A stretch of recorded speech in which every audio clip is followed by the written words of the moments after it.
नमस्कार। तो स्वागत है आपका एक और नई वीडियो में हमारे चैनल पर।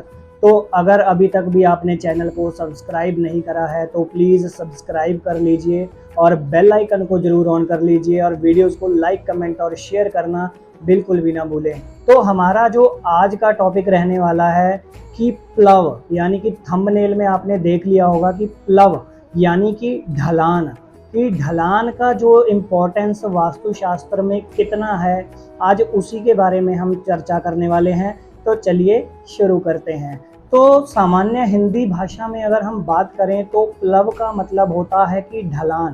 तो ढलान जो है हमारे वास्तुशास्त्र में हमारे घर के लिए या फिर हम कोई नया प्लॉट खरीद रहे हैं उस समय ढलान को इम्पोर्टेंट चीज़ माना जाता है, क्योंकि यह एक महत्वपूर्ण विधि होती है जिससे यह जाना जाता है कि जो भी भूमि यानी प्लॉट या फिर मकान आप खरीद रहे हैं तो उसमें ढलान किस तरफ है। यानी कि जब आप घर के सेंटर में खड़े होकर या फिर प्लॉट के सेंटर में खड़े होकर पानी गिराते हैं ज़मीन पर, तो पानी का जो बहाव है वो किस दिशा में जाता है, तो उसको बोला जाता है प्लव यानी कि ढलान।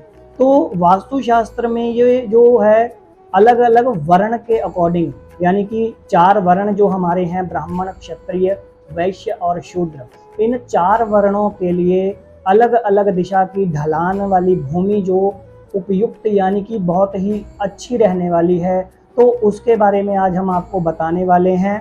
तो हर वर्ण के लिए यानी कि ब्राह्मण, क्षत्रिय, वैश्य और शूद्र, इन चारों वर्णों के लिए यहाँ पर ध्यान देने वाली बात यह है कि यह जाति के अनुसार नहीं है, यह उसके कर्म के अनुसार बात की जा रही है कि जो ब्राह्मण कर्म करते हैं तो उनके लिए कौन सी भूमि जो है वो उपयुक्त रहती है।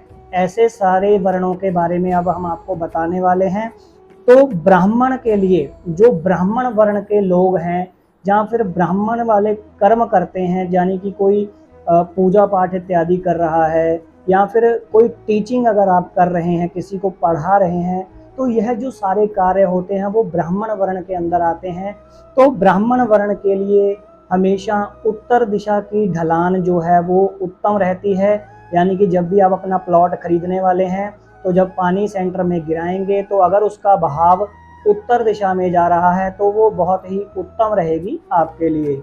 और वहीं बात करते हैं कि क्षत्रिय वर्ण वालों के लिए कौन सी ढलान जरूरी है, तो उनके लिए जो है कि पूर्व दिशा में अगर प्लव हो, ढलान हो, तो क्षत्रिय वर्ण वालों के लिए उत्तम रहती है। और वैश्य वर्ण वालों के लिए दक्षिण में अगर प्लव है, दक्षिण की तरफ ढलान बन रही है, तो वो उत्तम रहती है।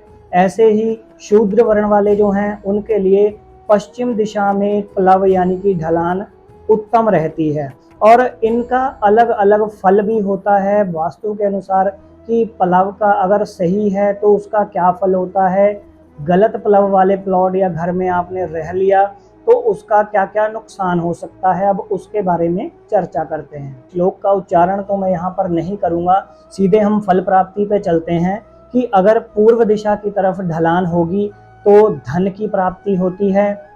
आग्नेय कोण यानी कि साउथ ईस्ट में अगर होगी तो अग्निदाह यानी कि घर में आग से कोई ना कोई नुकसान होने की संभावना होती है। दक्षिण में प्लव होने से मृत्यु तुल्य कष्ट की प्राप्ति होती है। और नैऋत्य में हो यानी कि साउथ वेस्ट में हो तो धन का नाश होता है।